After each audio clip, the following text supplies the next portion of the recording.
अरे काजल, कब आई? कितनी बदल गई है।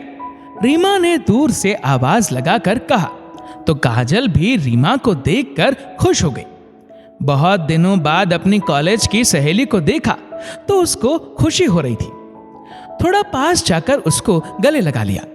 दोनों की आंखें खुशी से चमक रही थी। तू अभी मायके आई हुई है और मुझे बताया भी नहीं। खैर ये सब छोड़, शाम को टीना की गोद भराई है, तुझे आना है और कोई बहाना नहीं चलेगा। ससुराल 2 दिन बाद चली जाना, पर आना जरूर। जाते जाते रीमा ने कहा और कार में बैठकर चली गई। काजल उसे दूर तक देखती रही जब तक कार आंखों से ओझल नहीं हो गई। फीकी हंसी के साथ मुड़ी और मम्मी ने जो सामान मंगवाया था वो लिस्ट में देखकर लेती चली गई। मम्मी, मैं सब सामान ले आई, सब्जियां भी और राशन का भी सामान बनवारी अंकल की दुकान से ले आई। आपको मेरी सहेली रीमा याद है? वो आज मिली थी। उसकी छोटी बहन की सगाई है, मुझे भी बुलाया है, तो मैं चली जाऊंगी। आप पीछे से चिंकू और पिंकू को संभाल लेना और गौरी, मम्मी को परेशान मत करना। काजल ने हिदायत दी तो गौरी ने चुपके से स्वीकृति में सिर हिलाया। काजल शाम को तैयार होकर चली गई। वहीं और भी जान पहचान के समाज के लोग थे। काजल को देखते ही बातें बनने लग गई। यही वो लड़की है जो अपने पति को छोड़कर दोनों बच्चों के साथ मायके में रहती है। पता नहीं ससुराल क्यों नहीं जाती है। औरतों की बातों से काजल को कोई फर्क नहीं पड़ा, पर रीमा ने आते जाते वक्त फुसफुसाहट सुन ली। उस समय तो वो कुछ ना बोली, पर दूसरे दिन ही काजल के घर पहुंच गई। रविवार था, उसे ऑफिस की भी छुट्टी थी। तूने मुझे बताया नहीं कि तूने अपने पति को छोड़ दिया है और अब तू ससुराल में नहीं रहती है? रीमा ने एकदम से सवाल किया। फिर काजल मुस्कुराकर बोली, तू भी लोगों की बातों में आ गई। लोग तो कुछ भी बातें बनाते हैं, पर मैं परवाह नहीं करती हूँ, क्योंकि सच्चाई मुझे पता है। अफवाहें उड़ाना लोगों की आदत में है। रीमा, मैंने अपनी सास को छोड़ा है, पति को नहीं। मतलब? रीमा ने फिर हैरानी से पूछा। मैं और राजीव आज भी साथ हैं, बस हम दोनों ही अपनी जिम्मेदारी निभा रहे हैं। तुझे तो पता है, पापा की मौत के साथ ही जीवन में भूचाल आ गया था। हम 3 बहनें कुंवारी थी और ये गौरी मंद बुद्धि थी। मम्मी ने बड़ी मुश्किल से अपने को संभाला और हमें भी। हम भी समय के साथ समझदार हो गए थे। पापा की जगह मुझे नौकरी मिली और मैंने घर संभाला। दोनों छोटी बहनों की शादी की। अब मेरी भी उम्र थी, सपने थे। कब तक खुद को रोकती? फिर राजीव जीवन में आए, उन्हें अपने घर की सब परिस्थिति बताई। फिर भी वो शादी को तैयार हो गए। मुझे शादी के बाद उनके शहर जाना था। नौकरी में मेरा ट्रांसफर भी हो गया था। मैं गौरी और मम्मी को उस सैलरी से महीने का खर्च भेज देती थी और हर शनिवार रविवार उन्हें संभालने आती थी। मेरी सास और दोनों ननदों से ये सहन नहीं हो रहा था। उनका कहना था कि बहू तो मायके जाकर अपनी कमाई लुटा कर आती है। ये उन्हें भी पता है कि पापा की जगह मेरी नौकरी लगी है और मेरी कमाई से ही मम्मी और गौरी का खर्च चलता है। राजीव को रोज कहती थी, वो समझते थे, पर उनकी मम्मी का कहना था कि काजल की नौकरी से मुझे ऐतराज नहीं है, बस वो मायके पैसे भेजना बंद कर दे और वहां जाना भी कम कर दे। दोनों ननदे भी आस पास ही रहती थी। वो भी आकर सास के कान भरती थी कि भाभी घर के कामों से बचने के लिए और अपने शौक पूरे करने के लिए नौकरी करती है। आपको पता नहीं, इनके पापा तो बहुत सी दौलत छोड़ कर गए हैं और सास उनके बहकावे में आ जाती थी। मेरी सास के आगे राजीव की एक ना चलती थी। रोज रोज के झगड़ों से मेरा जीना मुहाल हो रहा था, पर सास कुछ समझने को तैयार नहीं थी।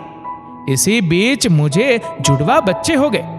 अब तो सास को बहाना भी मिल गया कि 2 बच्चों को मैं तो नहीं संभालूंगी, तू अपनी नौकरी छोड़ दे। मुझे बच्चे भी पालने थे और मम्मी और गौरी को भी संभालना था।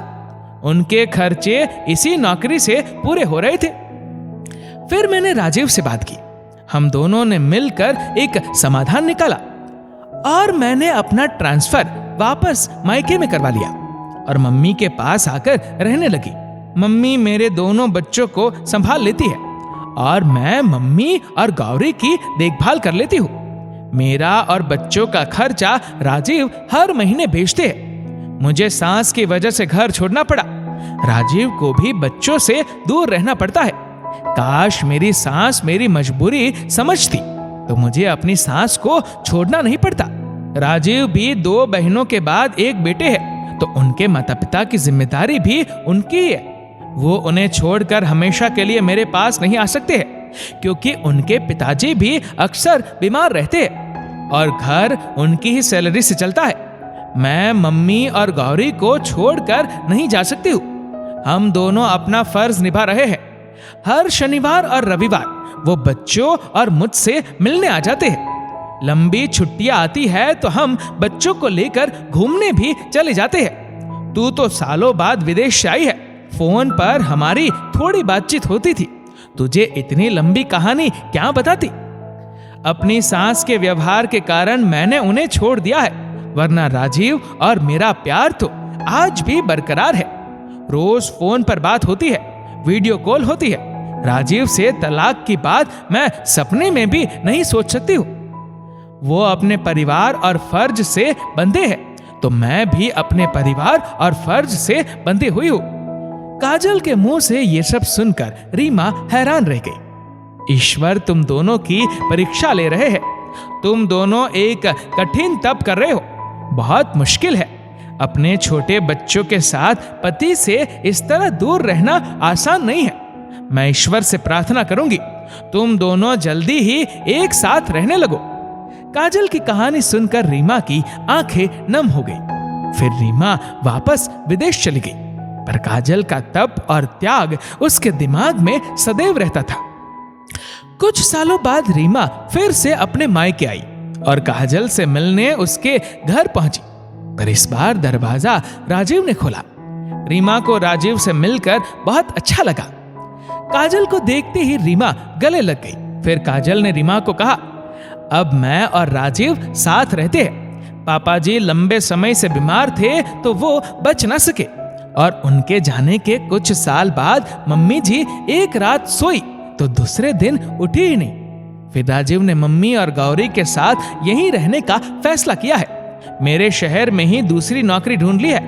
अब हम दोनों मिलकर नौकरी करते हैं और मम्मी मेरे दोनों बच्चों और गौरी की देखभाल करती है। मुझे गर्व है कि मुझे राजीव जैसा पति मिला है, जिन्होंने मेरा फर्ज निभाने से कभी मुझे रोका नहीं और हमेशा एक सच्चे और अच्छे पति की तरह मेरा साथ दिया। काजल, मैं तेरे लिए बहुत खुश हूँ। तुम दोनों ऐसे ही साथ रहो। कुछ साल अलग रहकर तुमने जो तप किया है वो अब पूरा हो गया है। मैं पिछली बार आई थी तो एक दुख लेकर गई थी, पर इस बार आई हूं तो मुझे खुशी हो रही है कि राजीव और तू एक साथ है।